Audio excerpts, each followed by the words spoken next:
Boleh kita bangkit berdiri semua.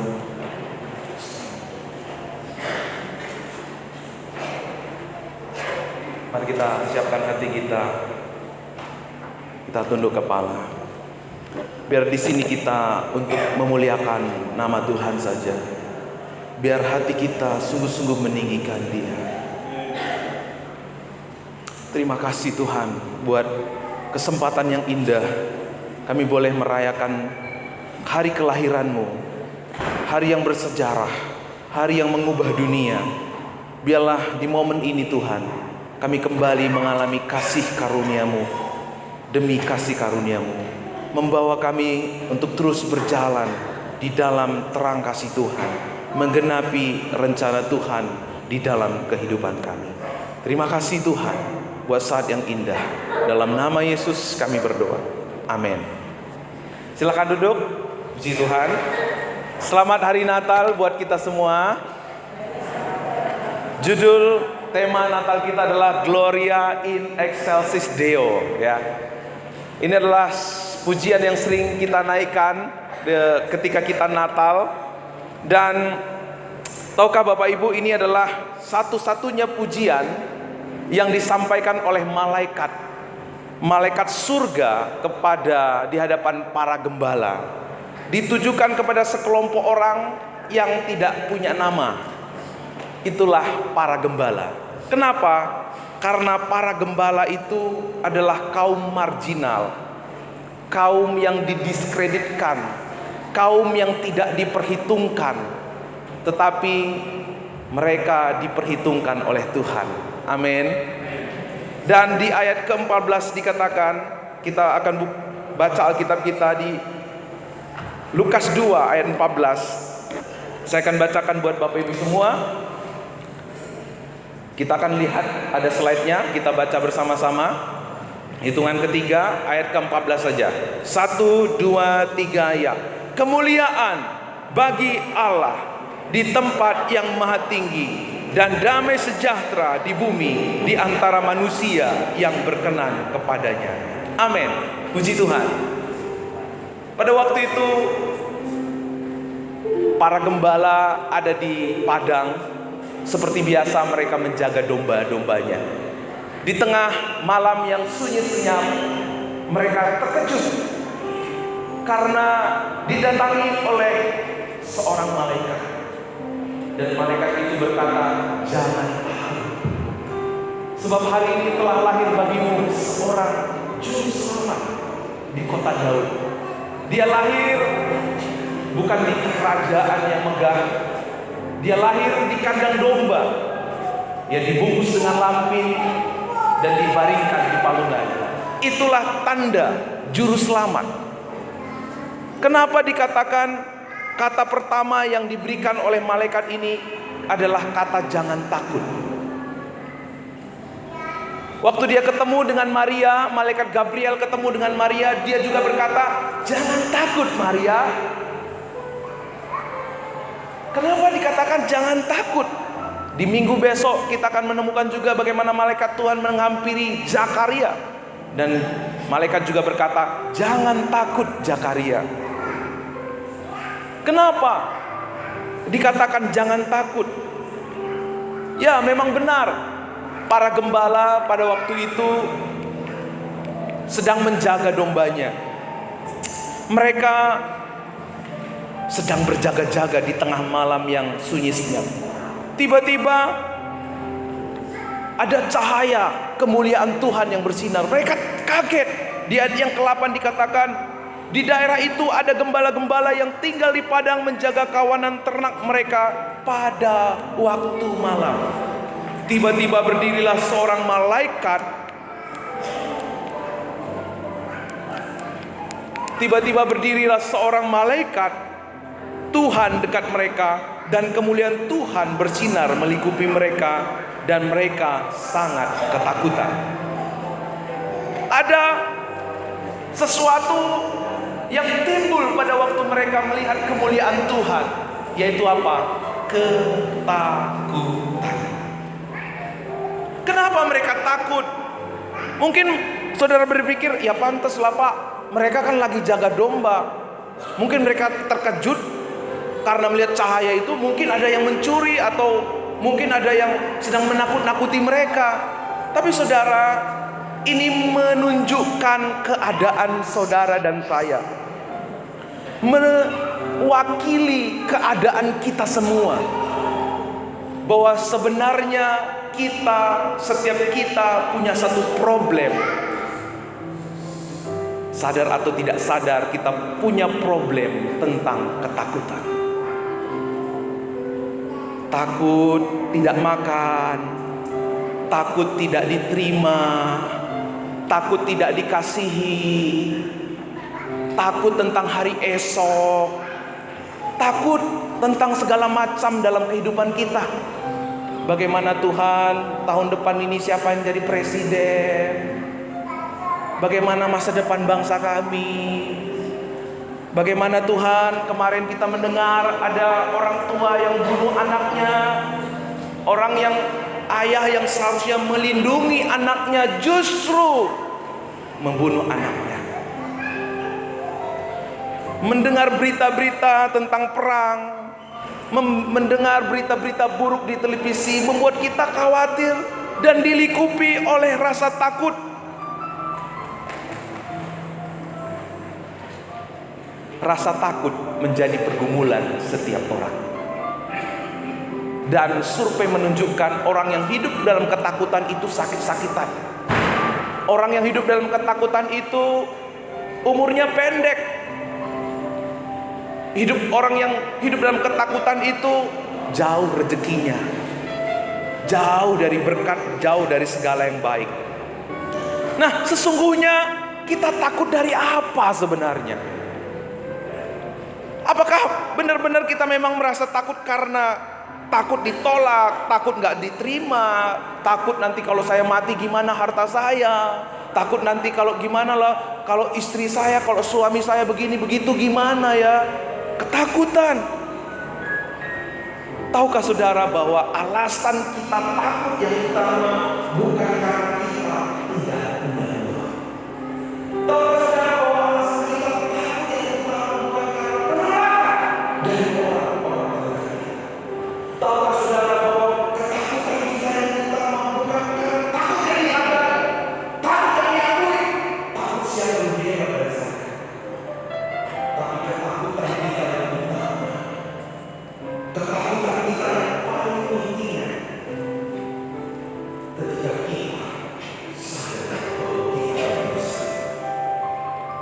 Dosa membuat kita takut, takut itu datang ke Allah. Waktu Adam dan Hawa jatuh dalam dosa, apa yang terjadi? Mereka bersembunyi. Kenapa mereka bersembunyi? Karena takut tahu mereka berdosa. Dosa membuat kita hidup dalam ketakutan. Dan seringkali itu bebas dari ketakutan, orang berusaha untuk terlepas dari ketakutan. Mereka mengumpulkan uang banyak, mereka mempertahankan nama baiknya supaya terlihat hebat, terlihat baik, terlihat soleh, terlihat seorang yang agamawi. Sering sekali mereka untuk melawan rasa takut, mereka mencoba meraih prestasi sejauh mungkin, setinggi mungkin, untuk bisa bebas dari rasa ketakutan. Tetapi dalam kenyataannya Bapak Ibu, kita terbebas sementara dari satu ketakutan, tapi timbul ketakutan yang lain. Kita terbebas dari satu ketakutan, timbul ketakutan yang lain. Akhirnya jiwa kita, kalau mau jujur, jiwa kita merana. Kok hidupku gini ya? Dari anak sampai sampai manula punya yang namanya rasa takut. Takut anak-anak kecil ya, seperti adik-adik kita, takut ditolak oleh temannya, takut diejek. Seorang pemuda takut, gimana sekolah saya? Takut juga mungkin gak dapat jodoh. Orang tua juga takut, gimana nanti kalau suami saya, istri saya begini begitu. Bagaimana nanti anak-anak saya masa depannya? Apakah saya bisa mendidik mereka menjadi orang yang lebih daripada saya? Bagi orang tua yang akan pensiun, gimana ya nanti kalau saya pensiun ya? Bagaimana ya kalau nanti istri saya duluan dari saya? Bagaimana nanti kalau suami saya duluan? Bagaimana saya mesti menjalani hidup saya? Atau mungkin saudara yang punya aib, punya kelemahan, takut kalau aibnya itu ketahuan.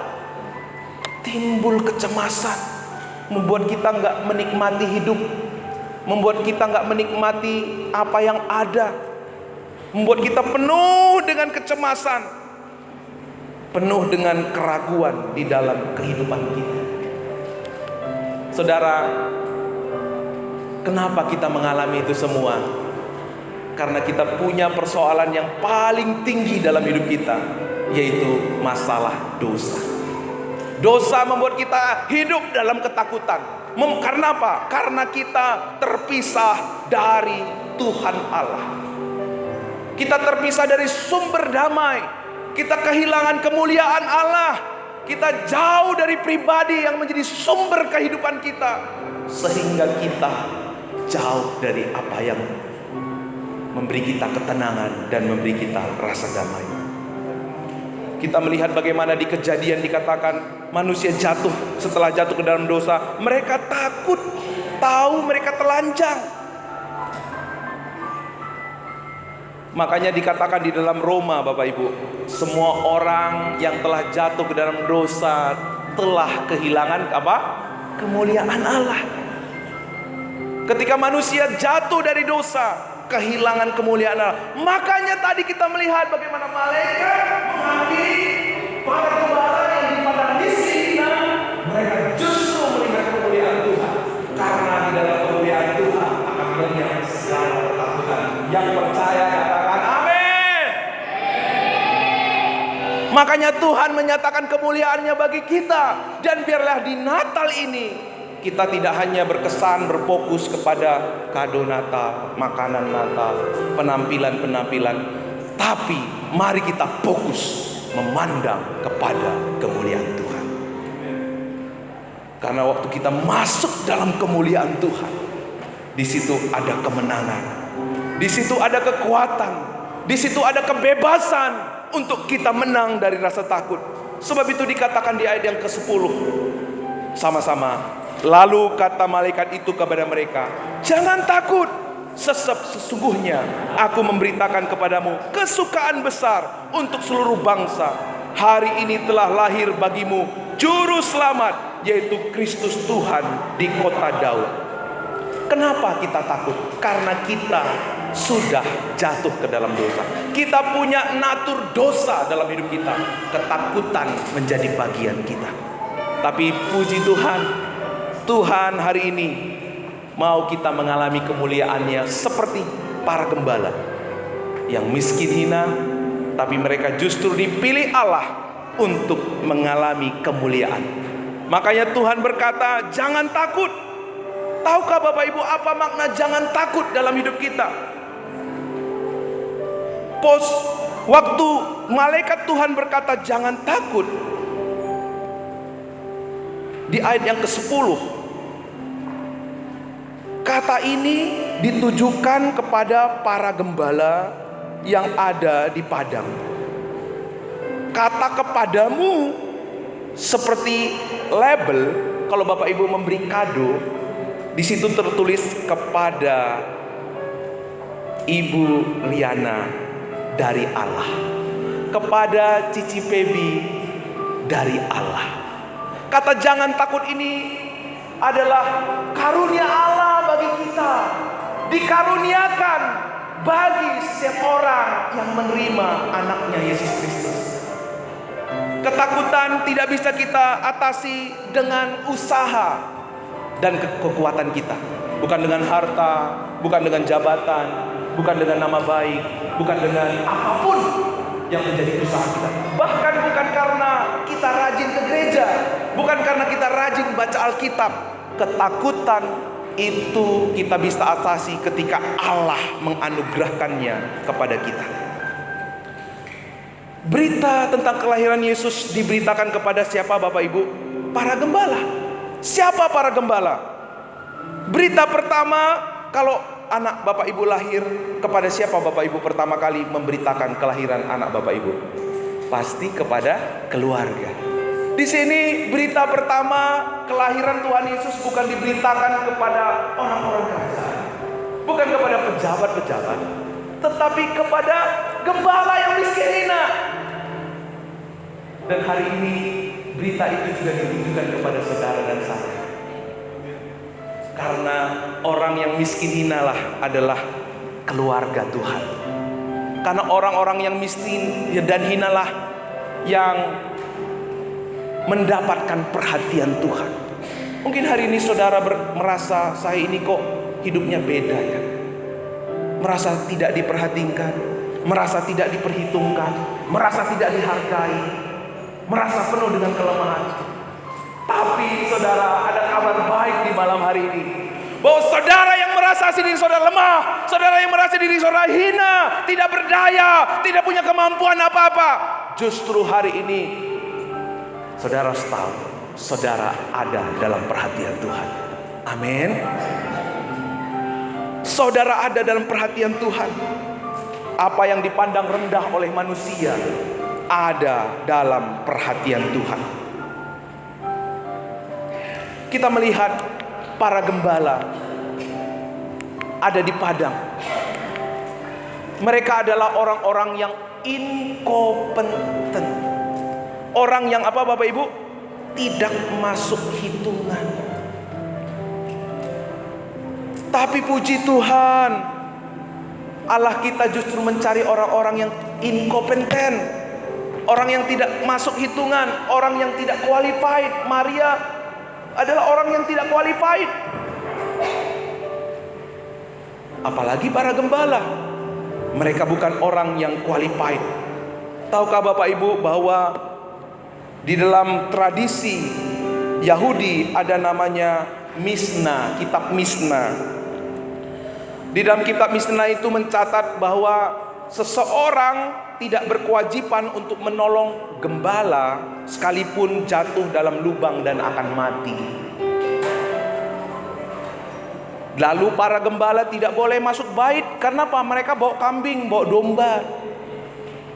Semua hak sipil gembala dicabut dan tidak dapat memenuhi syarat untuk memberi kesaksian dalam persidangan. Ironis, benar-benar tidak masuk akal. Tapi saya mau kita membaca ini bersama. 1, 2, 3 ya. Jangan takut. Yang tidak masuk hitungan di mata manusia tidak luput dari perhatian Allah. Amin. Amin.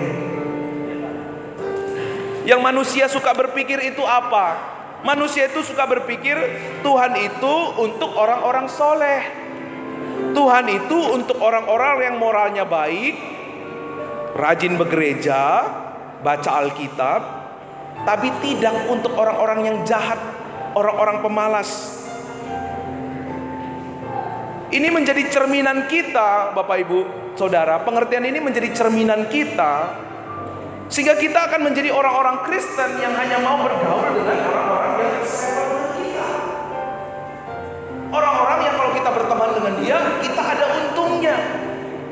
Saudara, Tuhan Yesus, Bapa di sorga, tidak menemui orang-orang kerajaan waktu dia anaknya lahir, tapi dia menemui para gembala yang miskin dan tidak bisa diharapkan apa-apa dari mereka.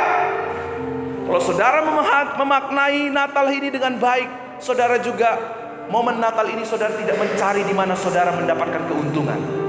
Tidak cari keliling mall, di mana ada mall, di mana ada diskon-diskon. Ayo ke sana, enggak. Tapi yang kita cari, siapa yang hatinya siap untuk menerima Tuhan Yesus. Amin. Saudara, waktu Natal enggak seperti saya zaman dulu. Kalau Natal itu yang diharapkan apa? Dapat. Door prize. Enggak betuli firman Tuhan apa yang penting door prize. Kalau Natal itu siap-siap Pak, kita perbaikan gigi. Ya, itu saya dulu.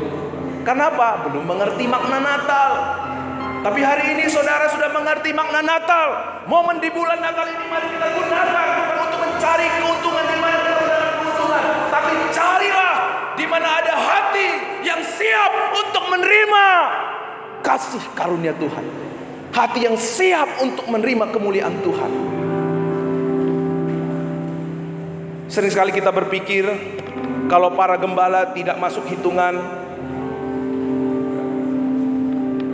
itu diperhatikan Tuhan, maka kita pun juga harus demikian. Apa yang tidak diperhitungkan manusia, itu juga yang akan kita perhitungkan.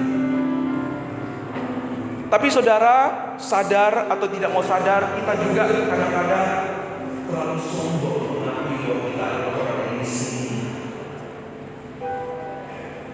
Kita sering berpikir, dia yang miskin. Tapi kita tidak sadar, kita sebenarnya miskin tanpa Kristus, kita miskin. Sehingga waktu saudara menyadari, saya ini miskin hina, saya memerlukan kasih karuniamu lebih dari apapun, saya mau tinggal dalam kasih karuniamu lebih dari apapun, maka Natal ini akan membawa saudara kepada rencana Tuhan yang jauh lebih tinggi, jauh lebih dalam, jauh lebih besar dari apa yang kita bayangkan. Amin.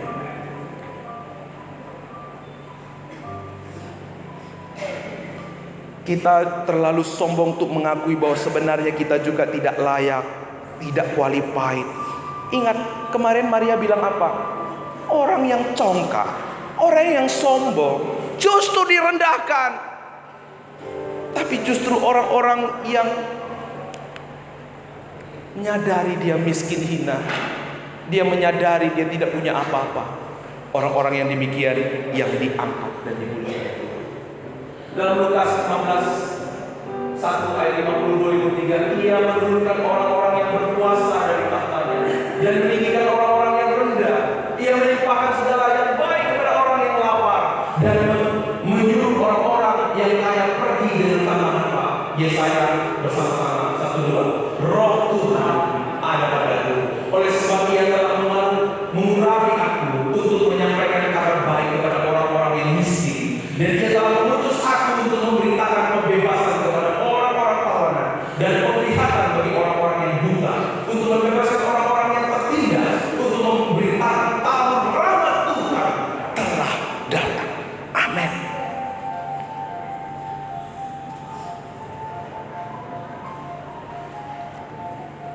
Sering sekali lewat ayat ini kita melihat bahwa Tuhan justru mencari orang-orang yang rendah hati, orang-orang yang miskin, orang-orang yang tidak qualified, orang-orang yang tidak diperhitungkan oleh dunia. Tapi kembali Bapak Ibu, sekali lagi, sering sekali kita lupa dan terlalu sombong menyadari, saya juga sama. Kita selalu berpikir, saya kan bukan pembunuh, saya bukan penipu, saya kan bukan pencuri, saya kan bukan pecandu, saya kan bukan orang yang bergaul bebas. Tapi justru waktu kita mengkualifikasikan diri kita berdasarkan penilaian manusia, membuat kita tidak melihat kemuliaan Tuhan. Tapi waktu kita menyadari bahwa kita ini tidak masuk hitungan, justru di situ kita akan melihat kemuliaan Tuhan. Maka waktu kita melihat kemuliaan Tuhan, kita bisa menghapus, mengalahkan, menang atas ketakutan kita. Lalu kata malaikat itu kepada mereka, jangan takut, sebab sesungguhnya aku memberitakan kepadamu kesukaan besar untuk seluruh bangsa. Hari ini telah lahir bagimu juru selamat, yaitu Kristus Tuhan di kota Daud. Nah, Bapak Ibu, bagaimana kita bisa menikmati berkat Natal dalam hidup kita? Kita tahu bahwa Yesus yang lahir hari ini adalah kesukaan besar. Dia adalah juru selamat dunia.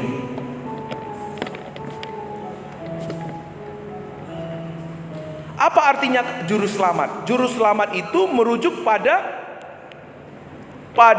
peran Yesus sebagai pembebas.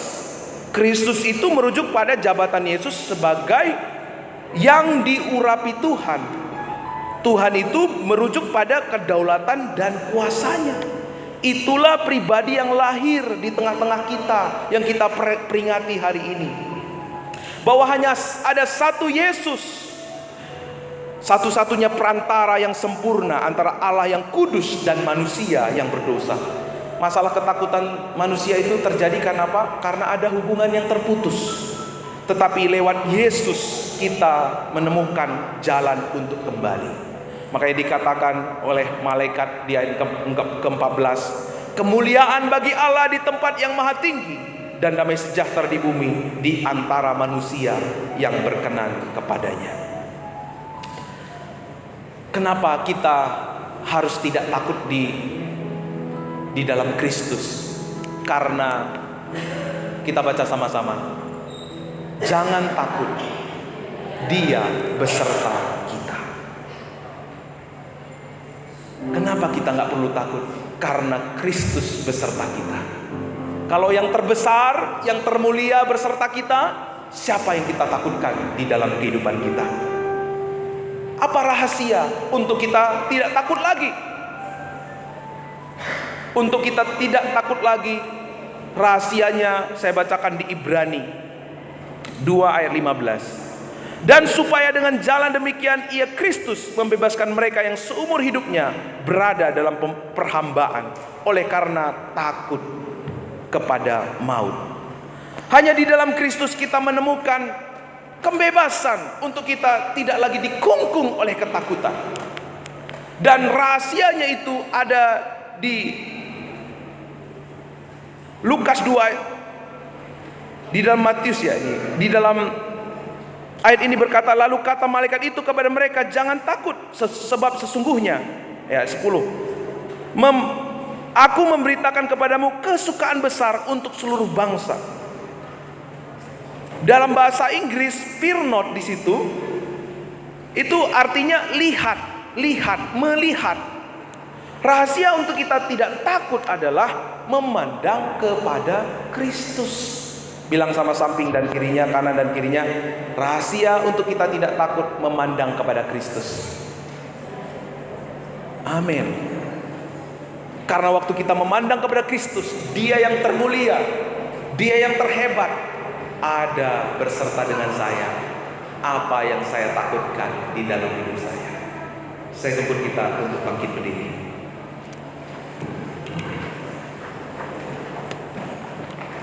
Mari kita menundukkan kepala kita saat ini. Tahukah saudara apa arti kata melihat kepada Yesus?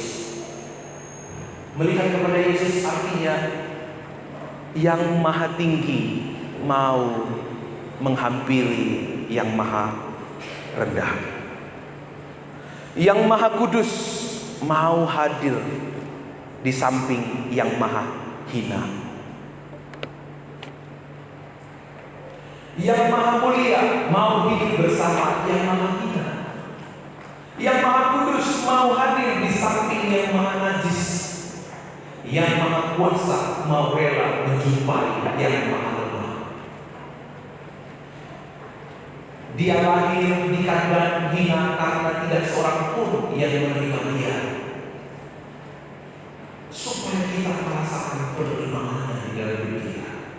Dia hidup tanpa kenyamanan, bahkan dikatakan bahwa anak manusia tidak punya tempat untuk meletakkan kepalanya, supaya saudara dan saya menemukan kenyamanan di dalam dia. Dia menderita, dikhianati, ditinggalkan, bahkan dijual oleh orang-orang yang terdekatnya, supaya kita mengalami kuasanya yang membebaskan kita. Dia bahkan mati dengan cara yang paling mengenaskan, bahkan kuburannya pun pinjaman, supaya kita kembali kepadanya. Mari saudara kita merenungkan makna Natal sebelum kita akan mengakhiri khotbah ini. Apakah di waktu-waktu yang lalu saudara diliputi oleh ketakutan, membuat saudara sulit menikmati hidup, membuat saudara terganggu dalam segala aktivitas saudara? Hari ini Tuhan berkata kepadamu, jangan takut anakku. Jangan takut. Karena apa yang kita takutkan sudah Tuhan selesaikan lewat anaknya Yesus Kristus. Dia lahir untuk menerima kita yang hina. Ia lahir untuk mati menanggung dosa-dosa kita. Ia lahir ke dunia supaya kita sembuh. Ia lahir ke dunia, ia mau menjadi miskin supaya kita menjadi kaya. Pandanglah kepada salibnya, pandanglah kepada anaknya. Lihatlah. Di sana kita menemukan kekuatan untuk hidup dalam rencana Tuhan.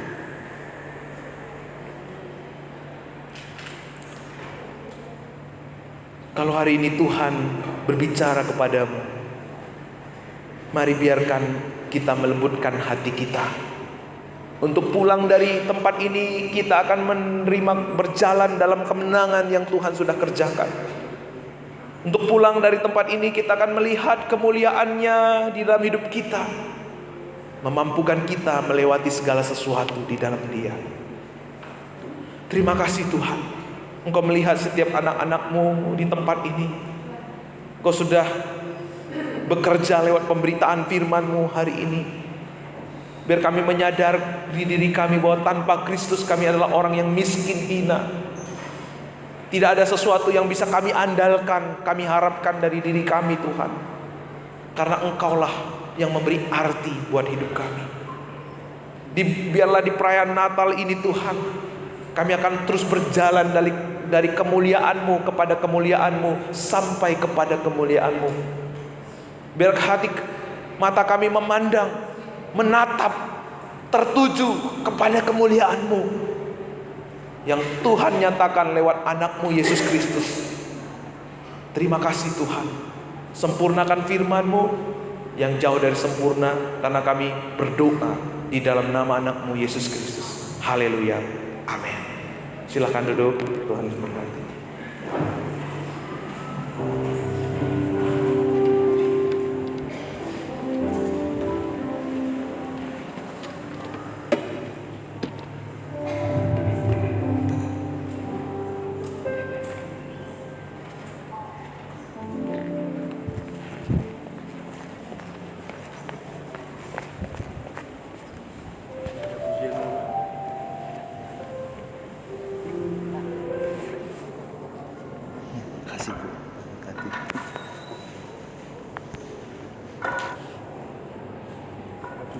Ada.